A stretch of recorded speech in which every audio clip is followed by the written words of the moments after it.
Dans ce débat concernant le canton de Marvejols pour le second tour de ces élections départementales. Le débat sera animé par Patrick Biancone, journaliste à la Lozère Nouvelle, Jean-Claude Astruc, journaliste à Radio Eau Vive Lozère. Il est mis en image par Patrick Zimmermann. Ce débat sera disponible sur le site 48 Info. Et Patrick Zimmermann est journaliste à la Lozère Nouvelle. La mise en onde est assurée par Jean-François Clavel. Jean-Claude, nous allons partir dans le canton de Marvejols. Quels sont les résultats du premier tour? Quelles sont les communes? Quels sont les candidats? Dites-nous tout. Alors je rappelle que le canton de Marvejols, nouveau découpage, comprend donc 7 communes: Entrenas, Lachamp, Marvejols, Recoul de Fumas, Ribène, Saint-Léger-de-Peyre et Servières. Il faudra voter à nouveau dimanche à Marvejols entre deux binômes donc, qui arrivent en tête. Donc je rappelle les résultats. Le premier binôme qui arrive en tête est celui conduit par Nathalie Bonal et Jean Roujon avec 33,14% des suffrages exprimés. Ensuite vient le binôme Patricia Brémond Durand Bernard, 23,35% des suffrages exprimés. Les autres listes, Monsieur Pintenet Jean-François et Rochefort Hélène pour le Front National, 19,53%. Ensuite, Bourrier Joël et Moulis Marc, 12,36%. Haché Elisabeth et Loupias Marc, 11,62% des suffrages exprimés.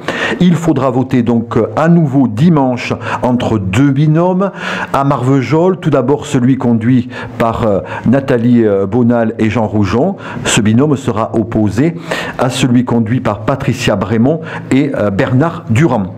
Tout de suite une analyse de ces résultats avec Patrick. Oui, on a l'habitude depuis ce matin de citer un chiffre qui est quand même marquant, celui des votants. Donc sur le canton de Marvejols, on est à 63,96%, donc une abstention de 36,04%, c'est-à-dire que 1542 personnes ne se sont pas déplacées pour voter.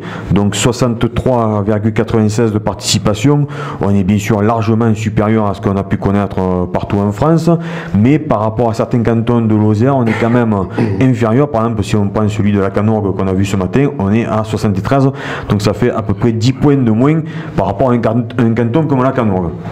Alors à Marvejols, il y avait quand même une spécificité avant de commencer à voter, c'est qu'il y avait 5 listes. C'était le seul canton qui en avait autant, et donc il y a eu les résultats que tu viens de signaler. Autre précision, c'est le Front National donc, qui est arrivé en 3e position, qui fait 11,71% des inscrits, et donc il fallait 12,5% des inscrits pour pouvoir se maintenir au deuxième tour. Donc ça s'est joué à 33 voix. Voilà, à 33 voix. On aurait pu avoir une triangulaire dans ce canton. Donc justement, score important du Front National. On s'y entendait quand même sur ce canton de Marvejols. Jean Roujon, vous êtes le conseiller général sortant. Qu'est-ce que ça vous amène comme réflexion, ce score du Front National de M. Pintenet, qui est quand même connu, parce qu'il y a certains candidats du Front National, personne ne les connaissait. Bon, c'était pas le cas de M. Pintenet, il est quand même connu dans le secteur en tant qu'ancien chef d'entreprise. Qu'est-ce que ça vous inspire, ce score?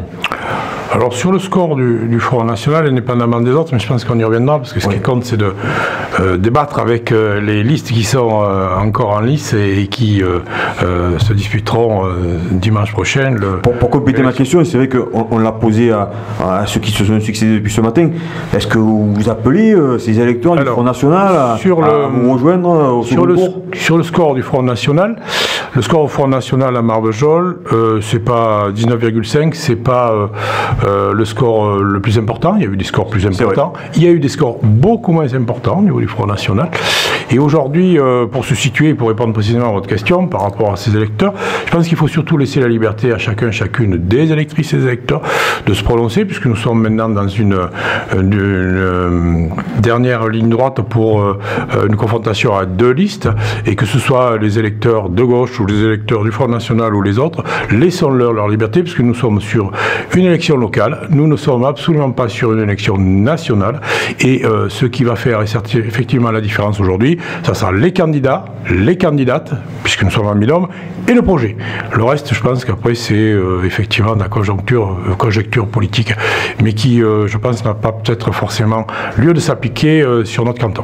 Et vous, M. Durand, donc même question, qu'est-ce que vous dites, c'est les électeurs du Front National, est-ce que vous les appelez à vous rejoindre sur votre nom pour le deuxième tour? Je pense que déjà l'analyse que j'ai du vote Front National, je pense qu'il y a eu un taux important dans ce taux d'électeurs qui ont voté par dépit, par contestation, non pas par adhésion.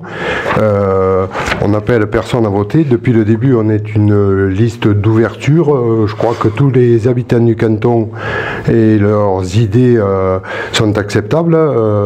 Après, le vote hier a été, c'est vrai, pour ma part, je considère que 20% d'électeurs sur le canton de Marvejols, surtout sur les petites communes, c'est inquiétant. Donc, je considère que c'est plutôt un vote de contestation qu'un vote d'adhésion. Bon, on parlait des étiquettes, là aussi c'est quand même une question cruciale au niveau depuis ce matin avec tous ces débats. Alors on sent certains candidats plus gênés que d'autres pour nous dire bon, ce qui se passerait en cas de ce fameux troisième tour. Donc j'en rejoins pour vous, il n'y a pas d'ambiguïté. Si vous êtes élu, vous serez d'ailleurs Jean-Paul Porquier toujours au sein de cette majorité départementale. On ne sort de l'ambiguïté qu'à ses dépens. Pour ce qui nous concerne avec Nathalie Bonal, on n'en a aucune. Quand je dis Nathalie Bonal, c'est avec Magali Vidal et avec Daniel Bastide. Nous, on n'en a aucune depuis le début et on vous le redit, on est clair et net sur nos positions, y compris au niveau de la majorité départementale. Voilà, donc même question, M. Durand, bon, on a bien compris au premier tour, la préfecture, vous avez rangé sous une étiquette divers droite, bon, vous avez bien précisé, nous on est sans étiquette, donc est-ce que vous avez évolué maintenant dans votre réflexion et la question bien sûr, si vous êtes élu, ce fameux troisième tour, il vous faudra bien voter ou pour le candidat de droite ou pour le candidat de gauche, est-ce que vous avez pris une décision à ce niveau-là? Je persiste et je signe dans ce que j'avais déjà dit. On nous avait classé divers droite. Ce matin, dans les résultats, on nous reclassait de nouveau divers droite. Nous sommes une liste d'ouverture. Nous n'avons pas d'appartenance politique et je préfère adhérer à des idées qu'à des programmes. C'est mon avis. D'ailleurs, je crois que les résultats sont parlants. On a eu, je l'ai dit lors du dernier débat, la droite et la gauche. Il y a un rejet, 20% de vote. Dans ces 20%, il y a une analyse à faire. Il y a certainement un rejet de la politique qui a été menée et par la droite et par la gauche, y compris sur notre canton. C'est un rejet massif. Qu'est-ce qui vous fera, en cas de troisième tour, qu'est-ce qui vous fera basculer d'un côté ou de l'autre? C'est une rencontre avec les différents candidats? Parce que vous comprenez la situation qu'on est là. Ça peut être 7-6 d'un côté ou de l'autre. Donc tous les cantons valent cher. Non, je crois qu'on peut adhérer à des idées. On peut voter sur des idées. On n'est pas obligé de se considérer à droite ou à gauche. Il y a de bonnes idées à droite, de bonnes idées à gauche. Quand les idées nous paraîtront, si nous sommes élus, bien évidemment, on n'était déjà pas au deuxième tour, puisque lors du précédent débat, on nous demandait pour qui on se désisterait si on donnerait des consignes de vote en cas de deuxième tour. Donc on était déjà éliminé au premier tour. Il s'avère qu'on est au deuxième tour et que je persiste et je signe donc dans ce que je disais, je préfère adhérer à des idées plutôt que appartenir à un groupe et voter systématiquement pour une majorité voilà, au sein du conseil départemental. Vous le voyez comment, M. Durand, quelqu'un? Parce que Pierre Morel, ce matin, a été clair avec Henri Boyer, vous êtes de gauche, vous êtes de gauche, et donc M. Durand, vous le voyez comment? De gauche? Alors non, M. Durand, il est ailleurs, lui. Il est ailleurs et il essaye de nous dire qu'il est ailleurs, qu'il restera ailleurs, et que de toute façon, il ne pourra pas se situer à un moment donné, puisque ça va dépendre des idées. Je pense qu'il est important et raisonnable aujourd'hui de situer le débat. Je crois qu'aujourd'hui, on ne peut pas, derrière son petit doigt, se cacher, et on ne peut pas le faire d'autant plus que lorsqu'on a, avec sa liste est déjà en présent, comme Madame Brémond, qui a été la secrétaire parlementaire de Monsieur Morel-Lucier, député. Blandine Constant était aussi à un moment donné à l'UMP. Elle était au même parti que moi, donc pas de secret. Donc il arrive un moment où, effectivement, moi je veux bien, et je respecte tout à fait les idées des uns et des autres. Être ailleurs, c'est bien, mais il faudra se situer.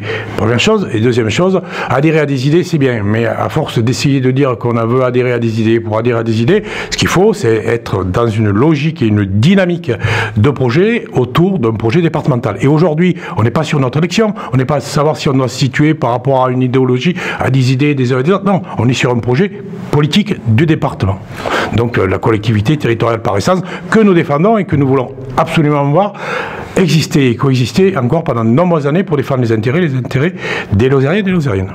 Justement, sur le projet, vous avez été beaucoup attaqué sur votre bilan, oui. Aussi bien en tant que conseiller général, mais aussi en tant que maire de Marvejols, puisque vous avez été maire quand même pendant de plusieurs mandats, en particulier cette fameuse dette que oui. Vous avez laissée aux habitants de Marvejols. Et puis finalement, là, vous êtes là et en tête au premier tour, c'est un peu une revanche pour vous? Non, c'est l'arbre qui cache la forêt. Puis je pense qu'il faut, et je le dis d'autant plus devant Bernard Durand, parce qu'il était conseiller municipal et il est de ceux qui ont voté non seulement les dépenses, c'est-à-dire les investissements, et j'y reviendrai parce que j'ai une liste pour un total d'investissement de l'ordre de 52 187 961 €, qui ne sont pas sortis du chapeau, qui ont été votés par tous les conseillers, y compris par M. Durand, sauf un jour qui n'a pas voté, c'était M. Chedan. Lui, il était contre voter le CMCM, c'est-à-dire la clinique, pour le maintien des emplois et le maintien des lits.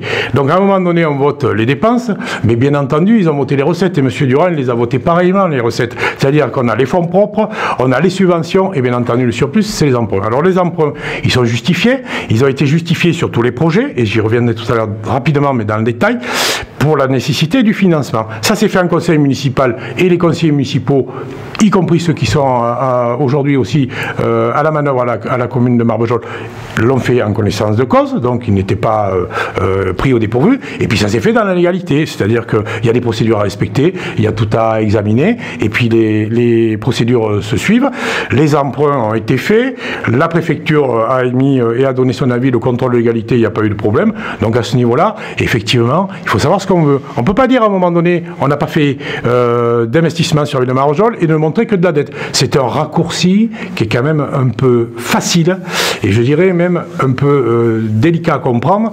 Ça, c'est à la limite de l'honnêteté intellectuelle, je peux dire, d'autant plus que les fameux conseillers dont je vise, et Bernard Durand y était, il les a votés.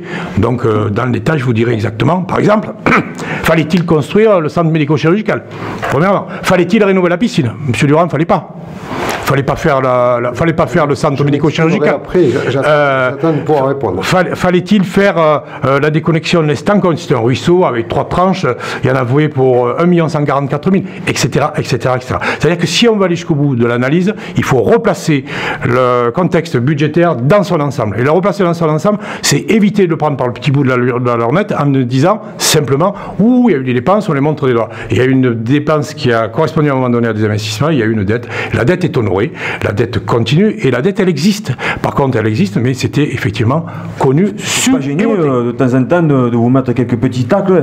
Est-ce que vous l'avez perçu, ça, ou est-ce que... Alors là, je le prendrai différemment. Je dirais pas que c'est un tacle. Par rapport à monsieur Deloustal, le maire actuel, il a tout à fait raison. Il le fait comme il doit le faire, objectivement, c'est-à-dire faire effectivement une analyse sur la situation financière, mais sans surprise, et elle sera comme elle doit être. Par contre, ce qui est un peu abusif, c'est lorsqu'on le met dans un tract en disant stop à la dette croissante. Je crois qu'il faut arrêter, quoi. On n'a pas de leçon à recevoir de qui que ce soit. Vous y avez participé, Madame Brémond sur Grèze.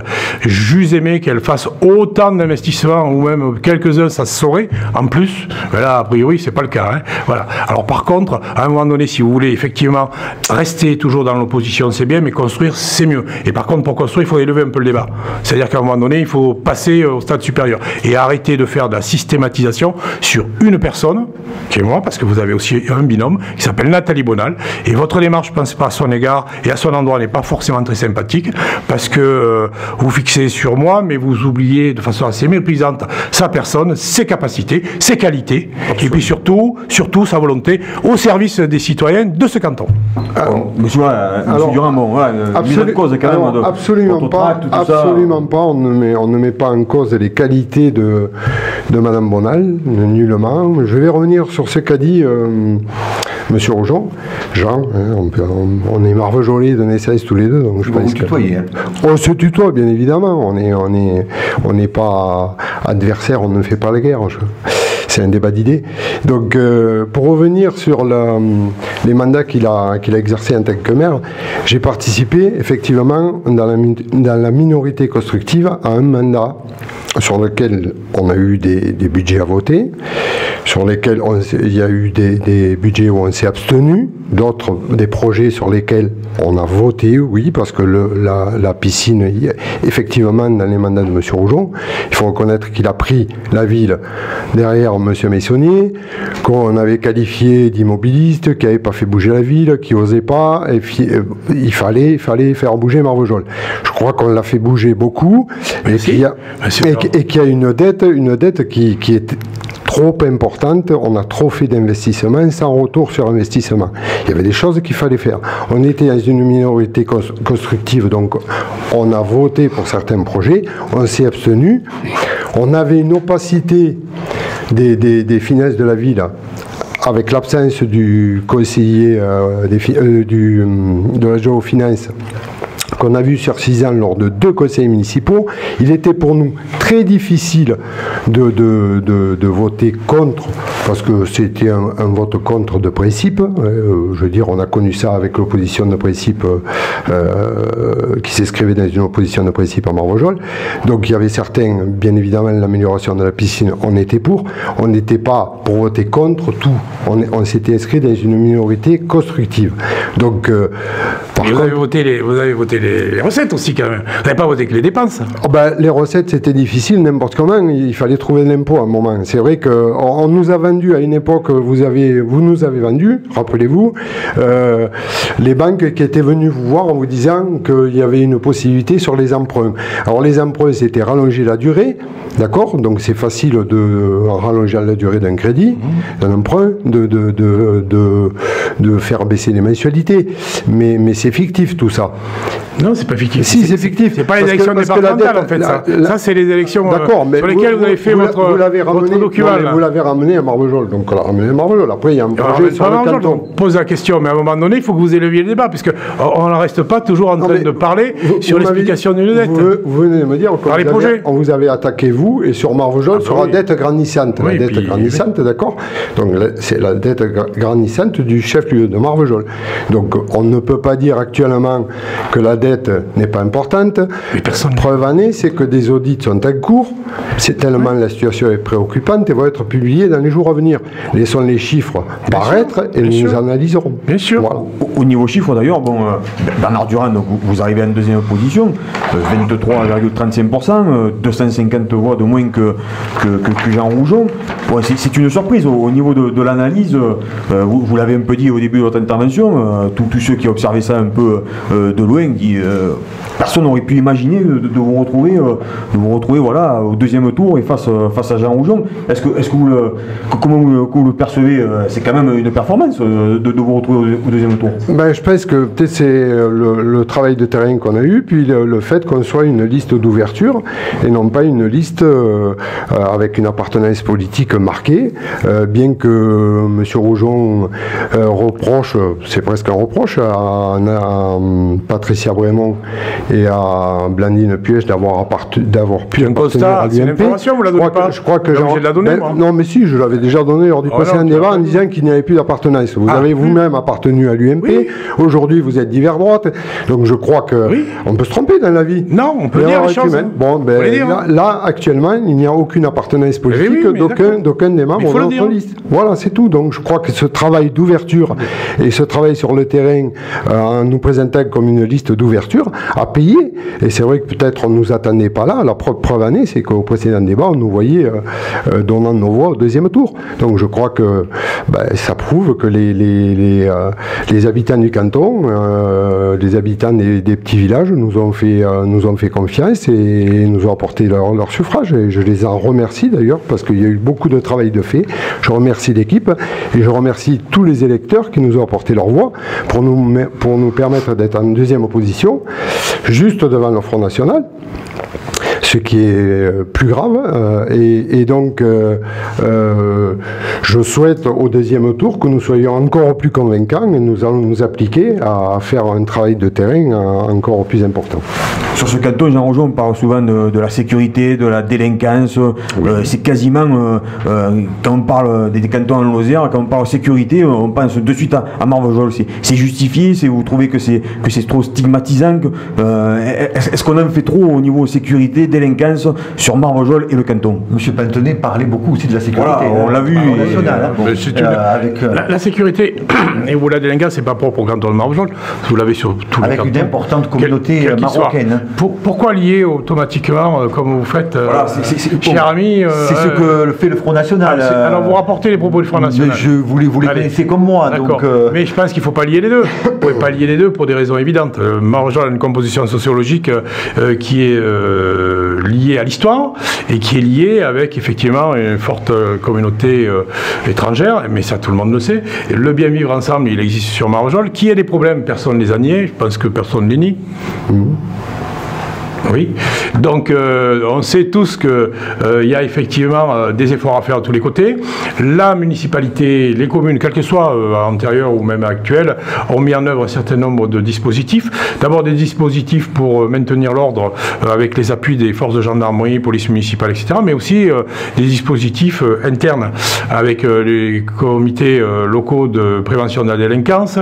Il y a aussi des conseils de droits et devoirs des parents. Et tout ça fait que avec le travail du centre d'animation sociale, qui est un travail remarquable, il y a effectivement un certain nombre de problèmes réglés en faveur et en direction de la jeunesse, ce qui n'exclut pas qu'il puisse y avoir ça et là des problèmes comme il y en a partout ailleurs. C'est un thème. Bernard Durand, d'ailleurs, justement, on en fait trop sur ça ou il y a des problèmes comme Jean Rougeau vient de vous demander? Alors, M. Durand, est-ce qu'il y a des problèmes sur le canton de Marvejols ou est-ce qu'on en fait trop? Je pense que c'est dans tous les cantons qu'il y a des problèmes. Il ne faut pas aggraver la situation, la stigmatiser parce que c'est donner du poids justement aux idées extrémistes. Le score du Front National, ces idées sont importantes. Oui, mais ça ne repose pas que sur ça. Je crois que ça ne repose pas exclusivement que sur le climat d'insécurité qu'il peut y avoir sur le canton. Je pense que quand il parle de l'UMPS, de la désaffection des politiques, du mal-être, quand on rencontre les gens sur le terrain, on s'aperçoit que les gens ont un mal-être, il y a un malaise. Et donc, le fait de voir qu'on ne trouve pas des solutions, et en plus on est dans un pays en crise, et dans une région et dans un canton en crise, c'est plutôt un vote de contestation. Et je dirais comme dans le premier tour de la cantonale à Marvejols, de l'élection départementale à Marvejols, il y avait 5 listes, ça a encore joué davantage, les gens ont cru qu'ils avaient un choix possible alors que le vote était déterminant dès le premier tour et on a bien failli assister à une triangulaire. On a beaucoup parlé lors du premier débat de l'hôpital, de la clinique de Marvejols. Bon, c'est vrai que la mairie a beaucoup fait, vous aussi, Jean Rougeau. Est-ce que vous pensez que votre première place, c'est une récompense? Les gens se sont rendus compte de tout ce que vous avez fait pour sauver cet établissement qui maintenant est jumelé avec Mende? Alors, je pense pas, enfin, c'est pas ma conception de l'intérêt général, ni celle de Nathalie Bonal. Pour nous, l'intérêt général, c'est d'être au service des personnes et de la population, mais ce n'est pas de faire valoir. J'ai entendu lors du dernier débat Bernard Durand mettre en avant des élus. Non, c'est un travail collectif. Le travail collectif, c'est qui? C'est les salariés qui ont peur de perdre leur emploi, c'est la direction qui essaie de se malmener, étriquer et tirer entre l'ARS et les salariés, et puis les élus font que leur devoir. Donc c'est pas attribué à Pierre, à Paul ou à Jacques tel mérite. Non, c'est un travail collectif. Et je dis aujourd'hui que si les salariés les élus, le conseil d'administration et le conseil municipal de Marvejols n'avaient pas effectivement pris à bras le corps le dossier, aujourd'hui on aurait eu peut-être quelques difficultés. Alors j'y reviens, la commune, on a investi à l'époque, vous l'avez voté aussi, sur la création du centre médico-chirurgical. On a construit le bâtiment des spécialistes qui est à part, on a construit le bâtiment pour les cardio, le bâtiment dans lequel il y a les radios, le stomato. Tout ça c'est un investissement municipal qui a été voté, qui a été financé et qui effectivement a eu recours à l'emprunt. Mais tout ça, ça nous a permis effectivement d'avoir un plateau médical sur Marvejols. Ça nous permet aussi de conforter la maison de retraite Saint-Jacques où on a 81 lits, nickel, neuf, tous. Ça vous en parlez pas, mais il faut effectivement le dire plutôt que de dénoncer toujours et d'opposer toujours et de dire qu'il y a eu des choses de fait. L'intérêt, c'est que ce travail collectif paye et qu'aujourd'hui, monsieur le maire, Jean-François Deloussal a signé fin décembre le fameux dossier, la fameuse convention de coopération entre les deux hôpitaux et ça, c'est un plaisir. Par contre, il y a un bémol. Je lui ai dit, j'aurai l'occasion de lui dire, et puis je le dis aussi à des élus qui peut-être ne sont pas au courant, on reçoit encore aujourd'hui des papiers qui sont à l'entête, centre hospitalier demande site Marvejols. C'est inadmissible. On avait dit qu'on mettait aujourd'hui pôle santé Lozère, et en bas on mettait site Marvejols ou site Marvejols. C'est ça l'intérêt. Et la coopération pour nous, elle passe déjà par le respect des entités. Et ça, c'est important pour le respect des entités, mais pour le respect des travailleurs et des salariés qui bossent, et puis le respect des patients. Ça fait partie des petites règles du jeu qu'il nous faudra voir avec monsieur le maire de Mende dès que nous serons élus. Ou est-ce qu'on aurait pu faire mieux, encore mieux? Je pense que déjà, pour reprendre les propos de M. Roujon, j'ai dit lors du précédent débat que M. Claude Cos avait porté à bout de bras le dossier de l'hôpital du pôle chirurgical de Marvejols. Centre médico-chirurgical. Centre médico-chirurgical de Marvejols. Donc, mais j'ai dit que c'était bien évidemment les salariés et M. Cos, vous reprenez le débat, vous aurez l'occasion de... J'ai jamais dit que c'était M. Cos tout seul et que ça s'était fait seul. Première chose. Deuxième chose, évidemment, c'est une excellente chose que nous ayons conservé à Marvejols, un accès aux soins de proximité. Ça, c'est indéniable. Je l'avais déjà dit dans le précédent débat. Il est évident qu'on ne peut pas nier qu'on avait besoin de conserver ce point. Merci, monsieur. 10 points de retard. Allez-y, monsieur. Donc simplement, je pense que quand les projets et les idées sont porteuses pour le canton ou pour Marvejols, il y a possibilité d'y adhérer, de ne pas être dans une opposition de principe. Et ça a toujours été la position que nous avons eue et que nous aurons. Voilà, c'est clair. Il vous reste un peu de temps. Il vous reste une minute avant d'arriver à la conclusion, monsieur Durand. J'allais dire 10 points de retard sur Jean Roujon, 250 voix. Qu'est-ce qu'il faut faire, hein? Est-ce que vous y croyez? Est-ce que 10 points c'est joué? Est-ce que les cartes sont jouées? Quel est votre état d'esprit là, à quelques jours de ce deuxième tour? Simplement, j'aimerais revenir très brièvement sur le fait que M. Roujon nous ait reproché de ne pas reconnaître les qualités de Mme Bonal. Je crois qu'on a entendu des bruits de couloir peut-être, où Mme Brémond était une agricultrice à Saille-Cervelle et que Mme Puech était une marchande de farine. Bon, alors je ne sais pas ces bruits qui ont été colportés, mais bon, je trouve que c'est des dames de qualité qui ont le droit au respect. Pas chez nous, monsieur. Je sais pas, enfin, pour ce qui est du retard, nous sommes une liste d'ouverture, donc nous allons nous battre sur le terrain, retourner vers les habitants des différents villages des cantons, essayer de convaincre et essayer d'apporter une solution, les convaincre qu'on peut apporter une solution à leur mal-être, aux problèmes qu'ils rencontrent. Nous arrivons au terme de ce débat, vous disposez chacun d'une minute pour conclure. Monsieur Roujon, votre conclusion? Alors la conclusion, d'abord merci d'organiser ces débats. 3 petites observations. D'abord dire à Bernard Durand, mais il le sait, que vous vous trompez d'élection. Depuis 15 jours, 3 semaines, vous parlez d'élection municipale, nous sommes sur une élection départementale. J'attends de voir votre projet au niveau départemental comme je le cherche au niveau cantonal. Voilà, important. Deuxième chose, dire qu'il est absolument anormal que nous ayons des candidats aujourd'hui qui ne soient pas votants ni domiciliés sur le canton de Marvejols. C'est une aberration. Madame Brémond est électrice, vote à Grèze, vote sur le canton de Chirac et veut se mêler du canton de Marvejols.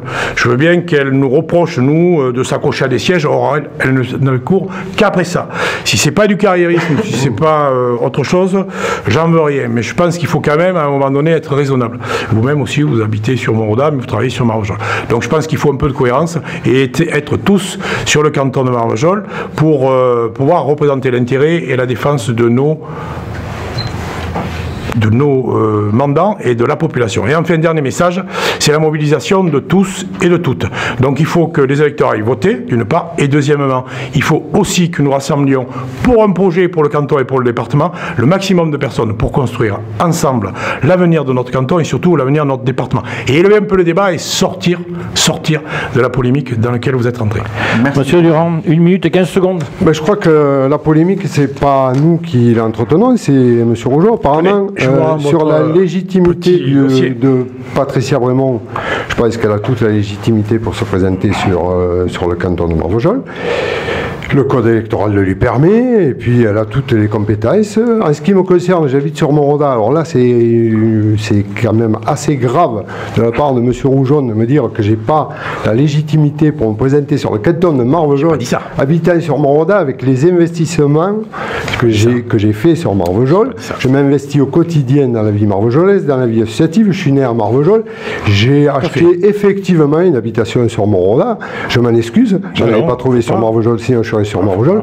Mon fils qui travaille avec moi a acheté sur Marvejols. Je suis marvejolais, profondément marvejolais de naissance. Et donc je pense qu'on ne se trompe pas d'élection. La légitimité de Mme Brémond n'est plus approuvée, ses compétences non plus, et nous avons un réel projet pour le canton, un projet de rassemblement et d'ouverture. Ainsi se termine... ça c'est le programme du Conseil général sur les budgets 2015. Ça peut vous servir et ça peut être intéressant aussi. Et ce sera le mot de la fin. Ainsi se termine donc cette rencontre qui était animée par Patrick Biancone, journaliste à la Lozère Nouvelle, Jean-Claude Astruc, journaliste à Radio Eau-Vive Lozère, mise en image grâce à Patrick Zimmermann, journaliste à la Lozère Nouvelle, mise en onde également par Jean-François Clavel. Par contre, avant de partir, monsieur, il y a un point sur lequel vous allez être d'accord tous les deux, pas d'abstention? Ah ben bien sûr que non. C'est une évidence. Allez voter. Il faut aller voter. Allez voter, 2 fois plutôt qu'une. 2 fois plutôt qu'une. Mais pas 2 bulletins dans le même... pas 2 bulletins dans la même personne. Merci beaucoup. Merci à vous.